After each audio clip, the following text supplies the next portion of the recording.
Cinema மோகம் எப்படியான ஒரு ஒழுக்க வீழ்ச்சியிலே இந்த சமுதாயத்தினுடைய ஆண்களையும் பெண்களையும் தள்ளி சென்று கொண்டிருக்கிறது என்பதற்கு இதுவெல்லாம் நிகழ்கால உதாரணங்கள். வேடிக்கை பார்த்து விட்டு சென்று விட முடியுமா? அவன்லாம் கேட்க மாட்டான், அவன்லாம் திருந்த மாட்டான், அவன் எக்கடு கெட்டு போனா நமக்கு என்ன, இப்படி இருந்து விட முடியுமா? ஒரு காலத்திலே ரஜினி, இப்ராஹிம், கமல், மூசா என்று பெயர்களை பயன்படுத்தி பேனர்கள் அடித்த இந்த சமூகத்தை சினிமாவிலிருந்து மீட்டெடுத்த ஒரு புரட்சியை செய்தது இந்த தௌஹீது கொள்கைதான். ஒரு காலகட்டத்திலே ஒழுக்க கேட்டிலே, வட்டியிலே, சமூக தீமைகளிலே மூழ்கி இருந்த சமூகத்தை மீட்டெடுத்தது இந்த தௌஹீது பிரச்சாரம் தான். வரதட்சணை என்கின்ற வன்கொடுமையிலே ஈடுபட்டுக் கொண்டிருந்த இந்த சமூகத்தை மீட்டெடுத்தது இந்த தௌஹீது பிரச்சாரம் தான். அதே தௌஹீது கொள்கை இன்றைக்கும் இருக்கிறது. அன்றைக்கு எதிலிருந்தெல்லாம் நாம் மீண்டு வந்தோமோ, மக்களை மீட்டெடுத்தோமோ, அதை நோக்கி இன்றைக்கு ஒரு தலைமுறை சென்று கொண்டிருக்கிறது.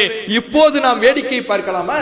அண்ணல் நபியே அழகிய முன்மாதிரி என்கின்ற செயல் திட்டம் இந்த காலத்தின் கட்டாயமாக இருக்கிறது. இப்படி செல்லக்கூடிய மக்களுக்கு இந்த நபிகள் நாயகத்தின் அறிவுரை தேவைப்படுகிறது.